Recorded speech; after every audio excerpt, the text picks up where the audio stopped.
அனைவருக்கும் வணக்கம். இது உங்கள் வெற்றி டிஎன்பிஎஸ்சி அகாடமி. நம்ம இப்போ பார்க்க போகிற டாபிக் என்னென்னா ஜென்ரல் ஸ்டடீஸில் யூனிட் 3 தான் பார்க்க போகிறாங்க. ஆல்ரெடி வஉசி அவர்களை பற்றி ஒரு வீடியோ போட்டிருந்தேன். பார்க்காதவங்க அந்த வீடியோ பாருங்கள். நம்ம இப்போ பார்க்க போகிற டாபிக் என்னென்னா பகத்சிங் அவர்களை பற்றி பார்க்க போகிறோம். நம்ம சேனலை சப்ஸ்கிரைப் பண்ணாதீங்க, மறக்காமல் சப்ஸ்கிரைப் பண்ணிடுங்க. வாங்க லெசன் பார்க்கலாம். பகத்சிங் இவரோட காலம் எப்போ பிறப்பார் அப்படின்னா 1907 செப்டம்பர் 28, மறைந்த ஆண்டு 1931 மார்ச் 23. இந்த டேட்டு ரொம்ப முக்கியம், நல்லா பார்த்து வச்சுக்கோங்க. ஏன்னா இவர் தூக்கிலிடப்பட்ட நாள் எப்போனா 1931 மார்ச் 23. இவரோட பெற்றோர் யாருன்னா கிஷன் சிங், வித்யாவதி கவுர். பிறந்த ஊர் எங்கன்னா ஜான்வாலா. இது எந்த மாவட்டத்தில் இருக்குன்னா லயல்பூர் மாவட்டம், பஞ்சாப் மாநிலம். இந்த பிளேஸ் இப்போ எங்கே இருக்குது அப்படின்னா பாகிஸ்தான் நாட்டில் இருக்குது.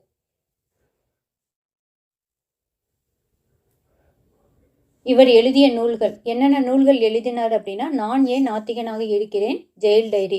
இந்த ஜெயில் டைரிங்கிற நூல் இவர் ஜெயிலில் இருக்கும்போது எழுதிய கடிதங்களின் தொகுப்பு தான் ஜெயில் டைரி. முழக்கங்கள் இவரோட முழக்கங்கள் என்னென்ன அப்படின்னா புரட்சி ஓங்குக, அதாவது இன்குலாப் ஜிந்தாபாத், பாட்டாளி வர்க்கம் வாழ்க.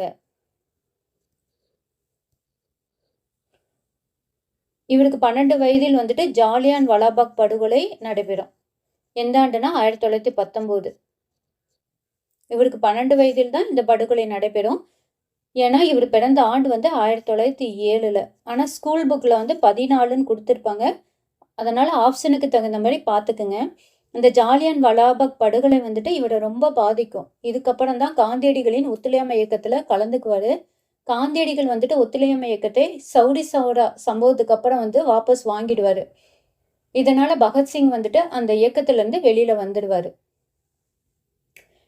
1917 நடைபெற்ற ரஷ்ய புரட்சி அல்லது அக்டோபர் புரட்சி மற்றும் கம்யூனிச கொள்கைகளால் ஈர்க்கப்பட்டார். இந்த கொள்கைகளால் ஈர்க்கப்பட்டு அவர் எங்க ஜாயின் பண்ணுவார் அப்படின்னா ஹிந்துஸ்தான் ரிபப்ளிக்கன் அசோசியேஷன் என்ற அமைப்பில் சேர்ந்துக்குவார். இந்த அமைப்பை தோற்றுவித்தவர்கள் யாருன்னா சச்சின் சன்யால், ஜோகேஷ் சாட்டர்ஜி. இந்த அமைப்பு என்ன பண்ணும் அப்படின்னா இது ஒரு புரட்சிகரமான அமைப்பு தான். ஆயுதமேந்தி ஆங்கிலேயர்களை எதிர்ப்பாங்க. பகத்சிங் நவ் ஜவான் பாரத் சபா என்ற அமைப்பு 1926 தோற்றுவித்தார்.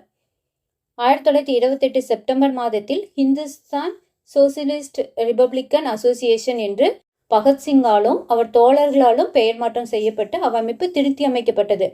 இவங்க பெயர் மாற்றம் செய்கிறாங்க. பகத்சிங்கும் அவரோட தோழர்களும் சேர்ந்து தான் ஹிந்துஸ்தான் சோசியலிஸ்ட் ரிபப்ளிக்கன் அசோசியேஷன் என அந்த பேரை மாற்றுவாங்க. ஆல்ரெடி என்னவா இருந்ததுன்னா ஹிந்துஸ்தான் ரிபப்ளிக்கன் அசோசியேஷனாக இருந்ததை சோசியலிஸ்ட்டுங்கிற ஒரு வார்த்தையை சேர்த்து ஹிந்துஸ்தான் சோசியலிஸ்ட் ரிபப்ளிக்கன் அசோசியேஷன் என பெயர் மாற்றுவாங்க. அது எப்போ மாற்றுவாங்க அப்படின்னா 1928 செப்டம்பரில்.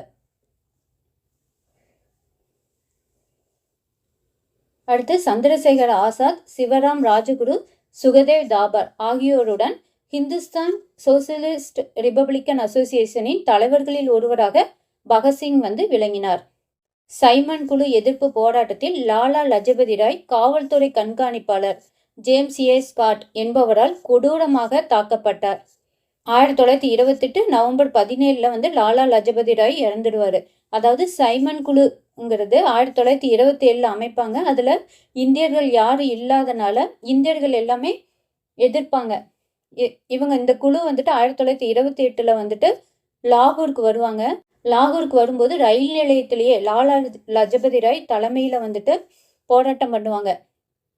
அப்போ பண்ணும்போது காவல்துறை கண்காணிப்பாளராக இருந்தவர் யாருன்னா ஜேம்ஸ் ஏ ஸ்காட். இவரால் கொடூரமாக தாக்கப்படுவார் லாலா லஜபதி ராய். இதனால நாம் படுகாயம் அடைஞ்சு எப்போ இறப்பார் அப்படின்னா 1928 நவம்பர் 17 இறந்துடுவார். இதுக்கப்புறம் பகத்சிங் இந்த நிகழ்வுக்கு பழி தீர்க்கும் வகையில் ஜேம்ஸ் ஏ ஸ்காட்டை கொல்வதற்கு பதிலாக தவறுதலாக ஜான் சாண்டர்ஸ் என்பவரை 1928 டிசம்பர் 17 பகத்சிங் லாகூரில் சுட்டு கொன்றார். அதாவது இவர் ஜேம்ஸ் ஏ ஸ்காட்டை தான் கொல்றதுக்காக வருவார். ஆனால் தவறுதலாக யாரை கொன்னுடுவார் அப்படின்னா ஜான் சாண்டர்ஸை கொன்னுடுவார். எப்போனா 1928 டிசம்பர் 17. இந்த டேட்டெல்லாம் கொடுத்துருக்கிறதெல்லாம் கொஞ்சம் நல்லா பார்த்து வச்சுக்கோங்க. தலைமை காவலர் சனன் சிங் என்பவரை சந்திரசேகர் ஆசாத் என்பவர் சுட்டு கொன்றார். தலைமை காவலராக இருக்கிற சனன் சிங்கையும் சுட்டு கொண்டுருவாங்க. யார் சுட்டார் அப்படின்னா சந்திரசேகர் ஆசாத். ஜான் சாண்டர்ஸ் சரண் சிங் கொலை வழக்கில் தொடர்புடையவர்கள் யாருன்னா பகத்சிங், ராஜகுரு, சுகதேவ், சந்திரசேகர் ஆசாத். இது என்னன்னு சொல்லுவாங்க அப்படின்னா இரண்டாவது லாகூர் சதி வழக்குன்னு சொல்லுவாங்க. ஃபர்ஸ்ட் லாகூர் சதி வழக்கு எப்போ நடைபெறும்னா 1915 நடைபெறும். இது வந்துட்டு இரண்டாவது லாகூர் சதி வழக்குன்னு சொல்லுவாங்க. 1929 ஏப்ரல் 8 அன்று 2 கொடூரமான மசோதாக்களுக்கு எதிராக மத்திய சட்டப்பேரவைக்குள் பகத்சிங்கும் மற்றும் படுகேசவர் தத்தும், சுருக்கமா BK தத்துன்னு சொல்லுவாங்க, வெடிகுண்டு ஒன்றை எறிந்தனர். பகத்சிங்கும் BK தத்தும் இந்த தொழிலாளர்களுக்கு எதிரான மசோதாவுக்கு எதிர்ப்பு தெரிவிக்கும் வகையில் தான் இந்த வெடிகுண்டை வீசுவாங்க. அதுவும் ஆள் நடமாட்டம் இல்லாத பகுதியில் தான் வீசுவாங்க. இதனால் யாருக்கும் எந்த காயமும் ஏற்படாது. TNPSCயில் புகைக்குண்டை எப்போ வீசினாங்கங்கிற டேட்டு கேட்பாங்க. அதனால் இந்த டேட்டை வந்து நல்லா பார்த்து வச்சுக்கோங்க. இது ஆங்கிலேயர்களின் கொடுங்கோன்மை சட்டங்களுக்கு எதிரான ஒரு போராட்ட செயலாக புரட்சியாளர்களால் கருதப்பட்டது. தொழிலாளர்களுக்கு எதிரான தொழில் தகராறுகள் மசோதாவை அறிமுகப்படுத்தும் நாளை தேர்ந்தெடுத்தனர். இரண்டாவது லாகூர் சதி வழக்கில் ராஜகுரு, சுகதேவ், ஜிதேந்திரநாத் தாஸ் ஆகியோருடன் பகத்சிங்கும் மேலும் 21 பேரும் வந்து கைது செய்யப்பட்டனர். இவங்களோட சேர்ந்து 21 பேரும் கைது செய்யப்பட்டனர். சிறையில் உண்ணாவிரதம் மேற்கொண்ட ஜிதேந்திரநாத் தாஸ் 64 நாட்களுக்கு பின்னர் சிறையிலேயே மரணமடைந்தார். இவர் ஏன் உண்ணாவிரதம் இருக்காருன்னா சிறையில் நடக்கிற அநீதிகளுக்கு எதிராக உண்ணாவிரதம் இருப்பார். 64 நாட்களுக்கு அப்புறம் வந்துட்டு இவர் மரணம் அடைஞ்சிருவார்.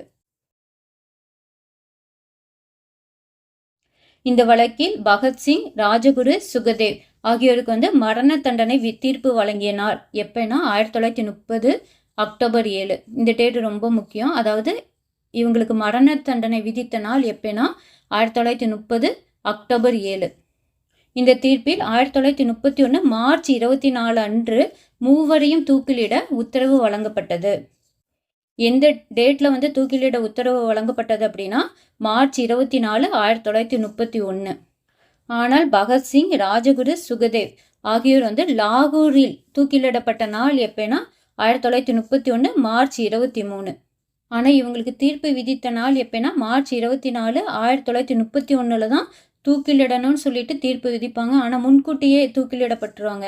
எப்போனா மார்ச் 23, 1931 மாலை 7:30. எதனால் முன்கூட்டியே தூக்கிலிடுவாங்க அப்படின்னா ஏன்னா இவங்க தூக்கு தண்டனையை ரத்து செய்யறதுக்காக இளைஞர்கள் எல்லாரும் போராட்டத்தில் இருப்பாங்க. இந்தியா முழுவதும் போராட்டத்தில் இருப்பாங்க. அந்த போராட்டத்தினால இவங்க வந்து விடுதலை அடைஞ்சிருவாங்களோ அப்படிங்கிற பயத்தில் என்ன பண்ணுவாங்கன்னா நாளே அவங்கள வந்து தூக்கிலிட்டுருவாங்க. பகத்சிங் வந்து ஜெயிலில் இருக்கும்போது ஒரு அதிகாரி சொல்லுவார், நீங்கள் பஞ்சாப் கவர்னருக்கு ஒரு மன்னிப்பு கடிதம் எழுதுங்க, உங்கள் தண்டனை வந்துட்டு ரத்து செய்யவும் வாய்ப்பு இருக்குது அப்படின்னு சொல்லுவார். அதுக்கு இவர் என்ன மாதிரியான லெட்டர் அனுப்புவார் அப்படின்னா முதலாளித்துவம், ஏகாதிபத்தியம் ஆகியவற்றின் நாட்கள் எண்ணப்பட்டு வருகின்றன. இந்த போர் எங்களுடன் தொடங்கியதும் அல்ல, எங்கள் வாழ்க்கையுடன் முடிவு பெற போவதும் அல்ல. நாங்கள் போர் தொடுத்ததால் போர்க்கைதிகள் ஆனோம் என்று உங்கள் நீதிமன்ற தீர்ப்பு கூறுகிறது.